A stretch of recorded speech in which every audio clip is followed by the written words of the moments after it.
My name is Joyce, and I'm 28 years old. I currently work as a software developer in Queens, a city that feels like a world away from where I grew up. The journey to independence wasn't easy, but it all started with my escape from my mother's controlling grasp. To understand where I am now, it's important to know where I came from. I grew up in a small town near San Jose, living under the strict rule of my mother, Lauren. My childhood was far from the carefree experience most kids have. From the time I could remember, my mother controlled every part of my life. There was no such thing as pocket money, no sleepovers with friends, and definitely no room for disobedience. If I did something she didn't approve of, the punishment was harsh. Sometimes she would withhold dinner. Other times, she would take away the few things I loved. The freedom I saw other kids enjoying felt like something completely out of reach for me. Even though I did well in school, my mother was always there, pushing me toward the choices she thought were best for me. She even decided which college I would attend, insisting it was the perfect fit for my future, despite what I wanted.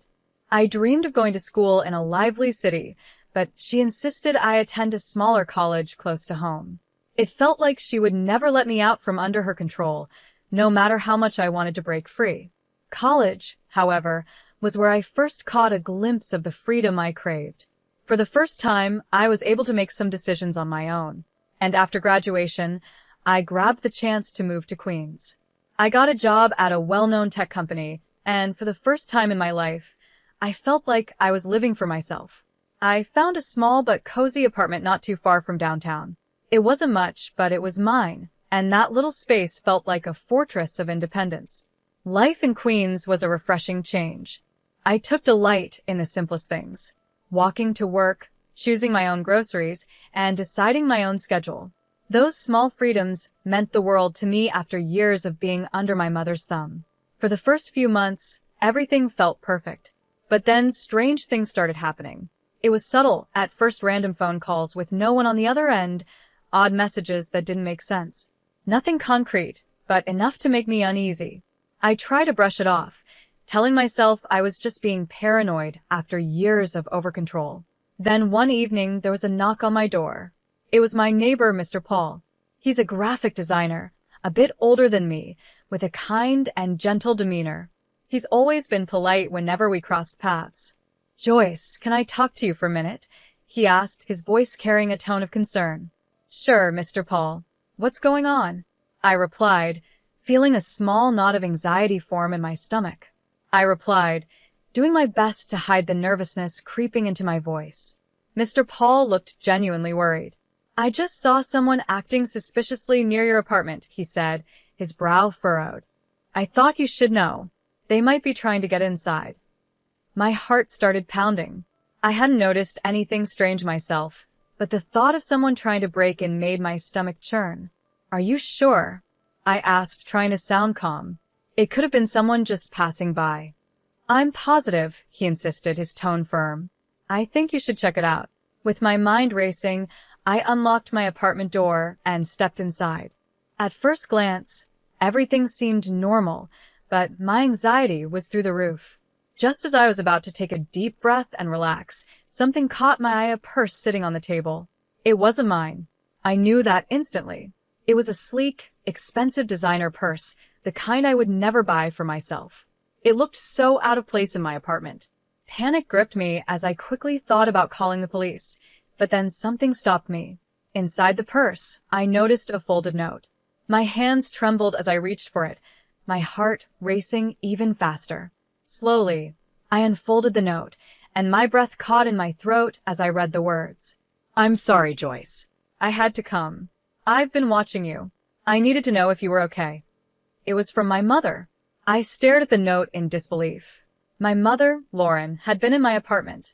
My emotions flipped from shock to anger in an instant. How had she found me here? How long had she been watching me?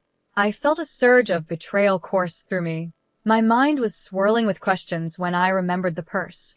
It had been a gift from her, one of the many gifts she had sent me over the years. At the time, I hadn't thought much of it, but now it all made sense. She must have hidden a tracking device inside the purse. All this time, she had been monitoring my every move without my knowledge. I felt sick. I turned to Mr. Paul, who had followed me inside. His face showed nothing but sympathy as he realized what had happened. My mother, I began, my voice shaky. She's been tracking me. She must have put a device in this purse. I can't believe she would invade my privacy like this.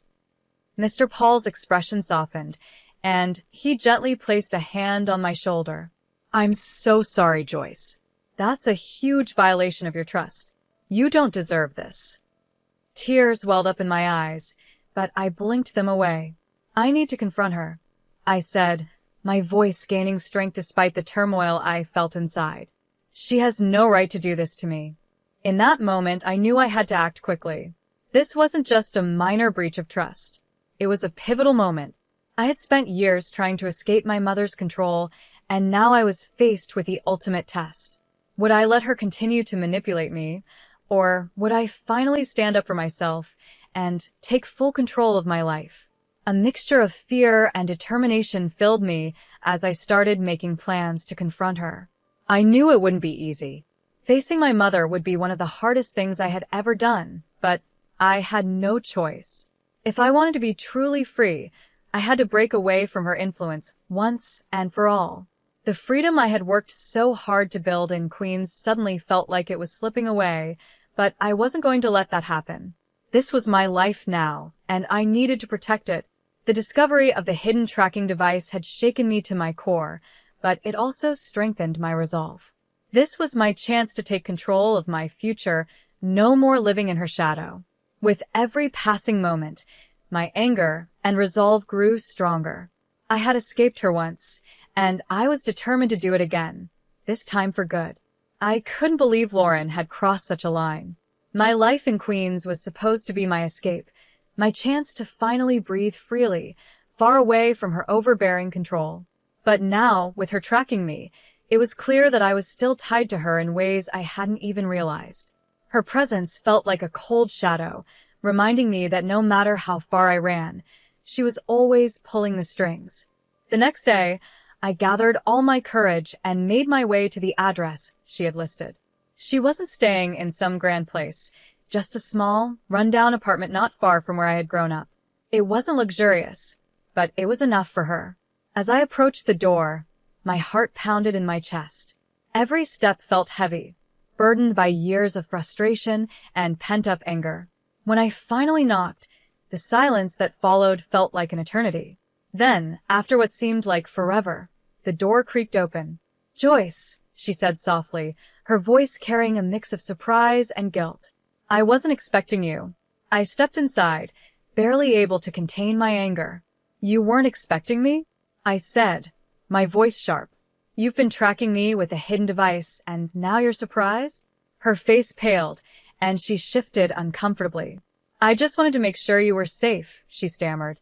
"I didn't mean to invade my privacy." I cut her off, my voice trembling with fury. "You've been following my every move, Mom. This isn't about safety. This is about control. You've never let me live my own life." Her eyes filled with tears, but she remained defensive. "I've done it all for you," she insisted, her voice shaky. "I was just trying to keep you close, to help you." "Help me?" I nearly shouted, my frustration boiling over. "By suffocating me? By deciding everything for me?" I'm 28, Mom. I'm an adult. I need to live my own life. Tears began streaming down her face, but the walls she had built around herself remained firm. "I'm sorry, Joyce," she whispered. "I didn't know how to let go. I've made mistakes, but I didn't know how to fix them." I stared at her, my emotions swirling in a confusing mix of pity and frustration. "You're not just apologizing for tracking me," I said, trying to keep my voice steady. "You need to understand how deep your control has gone. It's not just this one thing, it's everything." And that's when she revealed something I hadn't expected. "I've been struggling financially," she confessed, her voice barely audible. "I wanted to ask you for help, but I didn't know how." Her words hit me like a punch in the gut.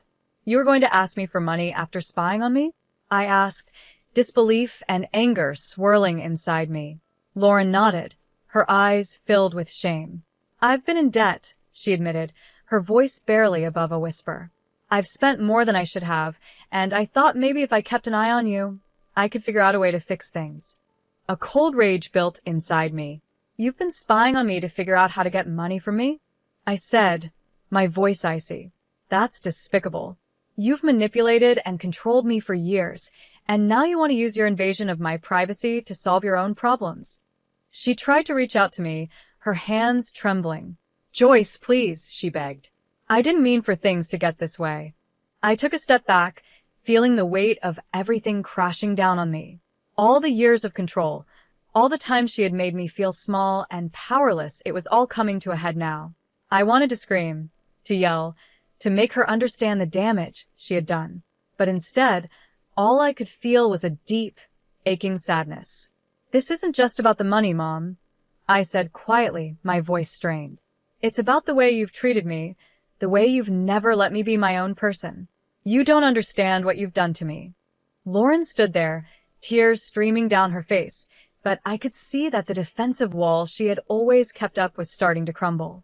For the first time, I saw her not as the controlling figure who had dominated my life, but as someone who was deeply flawed and lost in her own way. Yet, despite that, I knew I couldn't let her continue to manipulate me. I need space, I said finally, my voice firm. I need to figure out my life without you constantly hovering over me. I can't keep living like this. She nodded, her face crumpled with regret, but I could tell she didn't know how to fix what she had broken. And maybe she never would. As I walked out of that apartment, a weight lifted off my shoulders. It wasn't easy, but I knew this was the first real step toward reclaiming my life. For the first time in a long time, I felt like I was finally breaking free from the grip she had held on me for so many years.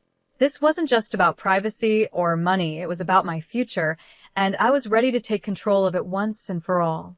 I'm sorry. My mother's words felt hollow, like she was saying them out of habit, not because she truly meant them. I shook my head, feeling the weight of the years of manipulation pressing down on me.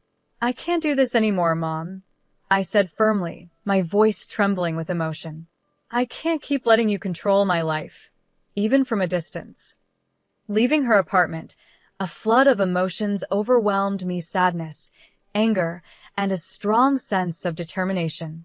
I knew deep down that the only way to truly reclaim my life was to cut all ties with her. This wasn't just about the tracking device or her attempt to ask for money. It was about breaking free from years of emotional control, from a childhood and adulthood shaped by her manipulations. As soon as I got back to my apartment, I sprang into action. I knew that if I didn't make changes now, I would never break free from her hold. The first thing I did was get a new phone. I didn't trust that my current number or device hadn't been compromised in some way. I also installed additional security measures throughout my apartment: new locks, cameras, anything that could prevent another invasion of my privacy. I wasn't taking any chances. I then made a bigger decision. It was time to leave this apartment and find a new place to live, somewhere far away from her reach. I started looking for a new place that would give me the fresh start I needed, but it didn't end there. I contacted a lawyer to begin the process of legally separating myself from her. I needed to take every step necessary to make sure she had no control over any part of my life, even legally. Each of these steps filled me with both relief and heartache. I had longed for this freedom for so many years, but now that I was finally taking the steps to claim it, the cost was higher than I'd expected. It wasn't just about moving on from my mother's control, it was about rebuilding myself. I had to rediscover who I was outside of her influence, to find my own sense of autonomy and self-worth. As I began packing up my belongings and preparing for the move, Mr. Paul became a surprising source of support. He offered to help with the logistics and, more importantly, he provided a kind ear during some of my toughest days. We spent more time together, and his steady presence became a small comfort in the middle of the chaos I was navigating. I hadn't expected to rely on him, but his kindness made everything a little more bearable. However, the battle was far from over. The more I distanced myself from Lauren, the more I realized just how deeply her manipulation had affected me. It wasn't just about what she had done recently. Her influence had shaped the way I viewed relationships and trust in general. I was beginning to see how her actions had controlled every aspect of my life, from the smallest decisions to the biggest moments. Confronting my mother was only the first step. I knew I had a long journey of self-discovery and healing ahead of me. It was daunting, but at the same time, I knew it was necessary. For years, I had been living in the shadow of her control, and now I was finally stepping out of it. The struggle for my independence had only just begun, and I had to prepare myself for the challenges that lay ahead. In the days following my confrontation with Lauren, everything became a blur of activity and emotions. I finally moved into a new apartment, far from the small town near San Jose, where I had spent my childhood. My new place felt like a fresh start. It was modern and bright, with big windows that let in streams of natural light, a stark contrast to the cramped spaces I had known before. It was the kind of place where I could begin to feel like I had control over my own life, where I could breathe freely without the weight of my past pressing down on me. But even as I settled into my new surroundings, the emotional burden of everything that had happened still lingered. Moving into this beautiful apartment was a huge step forward, but the scars from years of manipulation didn't just vanish. I knew it would take time to heal. The path to independence wasn't just about changing my location, it was about changing my mindset, letting go of the emotional chains that had bound me for so long. With each passing day, I felt a little stronger, a little more sure of myself. I was finally carving out my own life, on my own terms. And even though the road ahead was still filled with challenges, I knew that I had taken the first step toward true freedom. This was the beginning of my journey, and for the first time in a long time, I felt like I was in control of my own story. I had lived in cramped, small spaces before, but this new apartment felt like a whole new world.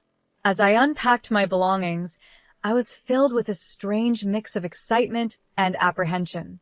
There was something soothing about the process of unpacking, giving me the chance to reflect on everything I had been through. But as I pulled out each item from the boxes, I was reminded of how deeply Lauren had intruded into every corner of my life. Her control had seeped into everything, even the smallest parts of who I was. The legal separation from my mother was a huge step forward. It was both liberating and painful. On one hand, it freed me from the emotional chains that had held me captive for so long.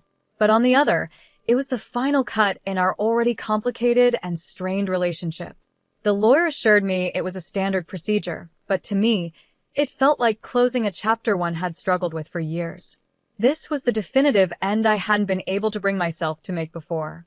Throughout this difficult time, Mr. Paul was always there. His presence was a quiet comfort in my life. He helped me with the move and offered me a steady shoulder to lean on when the emotions became too heavy to bear alone. We'd often spend the evenings in my new apartment, talking about everything and nothing. His calm, kind nature was such a welcome contrast to the turmoil I had been through. In those moments, I was reminded that not everyone in my life wanted to control me. One evening, as we sat in the cozy living room of my new apartment, Mr. Paul brought up a topic I had been avoiding. "You've been through a lot lately," he said gently. "How are you really holding up?" I took a moment to glance around the room. The empty spaces reminded me of all the things I had left behind, both physical and emotional. "It's been a whirlwind," I admitted. "I feel like I'm finally starting to breathe again, but it's hard. It's hard to let go of everything that happened." He nodded, his expression full of understanding. "It's a lot to process, but you're doing really well. Look at this new place. You're making changes and taking control of your life." His words struck a chord with me. It was such a relief to talk to someone who wasn't trying to manipulate or control me. Mr. Paul's support had been more meaningful than I could have ever anticipated. He helped me see that even amidst all the upheaval, there was a positive side to all of it. This was my fresh start. As the weeks passed, I began settling into a routine in my new apartment. I threw myself into personal projects I had neglected for years, things that made me happy and allowed me to finally express myself without fear of judgment or control. I also began to reconnect with old friends, People I had lost touch with during the years of isolation under my mother's influence. Their support and understanding were a welcome comfort during this time of transition. Despite all the positive steps I was taking, the shadow of my past still lingered. I would occasionally receive messages from Lauren, pleading for forgiveness or asking for updates about my life. Each time, I felt a pang of guilt, but I knew responding to her would only pull me back into the chaos I had fought so hard to escape. I had to stay strong and remember that cutting ties with her was the best thing for my future, no matter how difficult it was. One day, as I was preparing dinner in my apartment, Mr. Paul came over to help. We were casually chatting about my new job when, out of nowhere, he asked, "Do you ever think about what's next for you? Beyond just getting away from all of this?" I paused, the question catching me off guard. I hadn't thought much beyond escaping my mother's control. "I'm still figuring that out," I admitted. "I've been so focused on just getting away from my mother and her control that I haven't really thought about what comes after." Mr. Paul smiled softly. "That's understandable. But now that you've taken such a huge step, you've got all the freedom to think about what you want for your future." His words stayed with me long after that conversation. I had spent so much of my life just trying to break free, trying to get out from under the weight of Lauren's control, that I had never truly allowed myself to dream about what came next.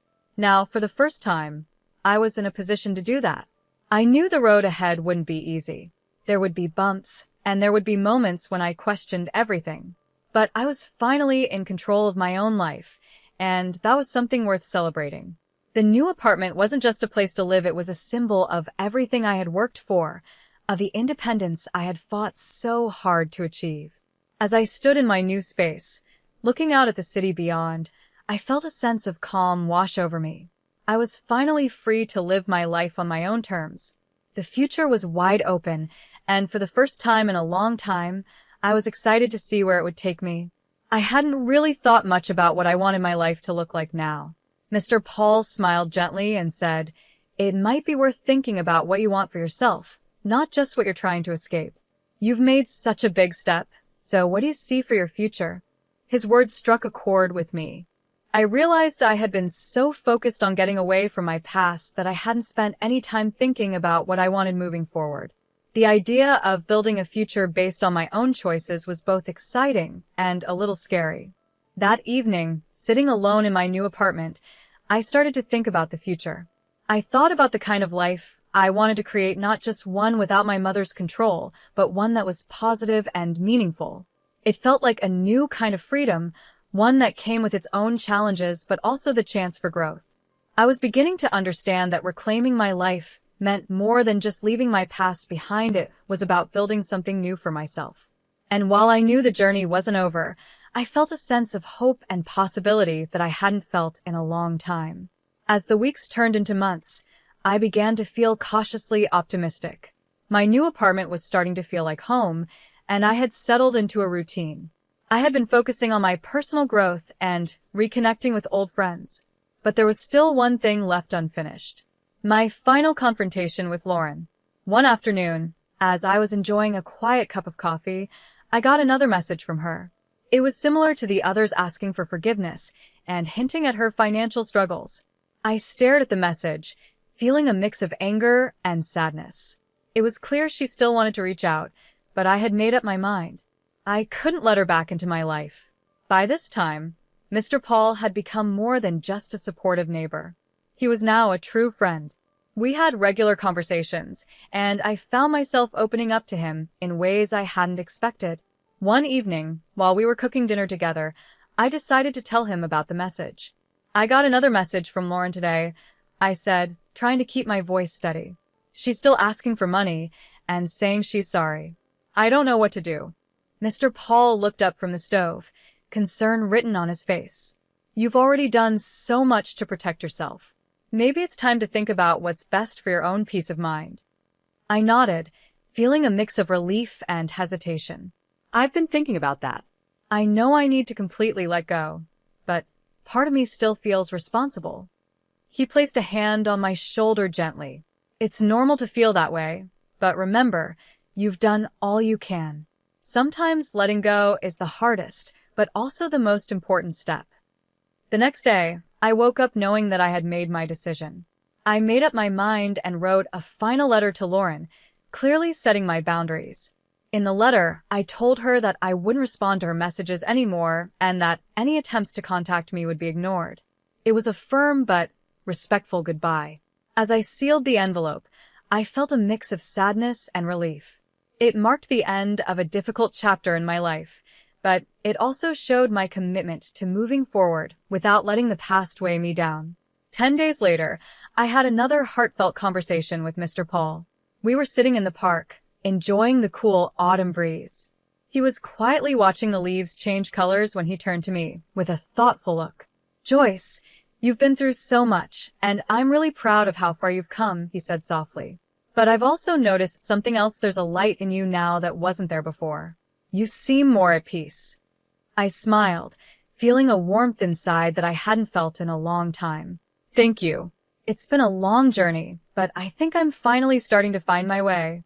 I'm learning to focus on what I want, not just what I've been running from."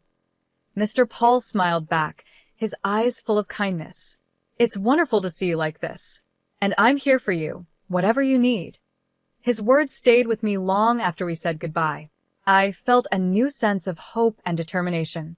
For the first time in years, I was beginning to picture a future that was truly mine, built on my own dreams and goals.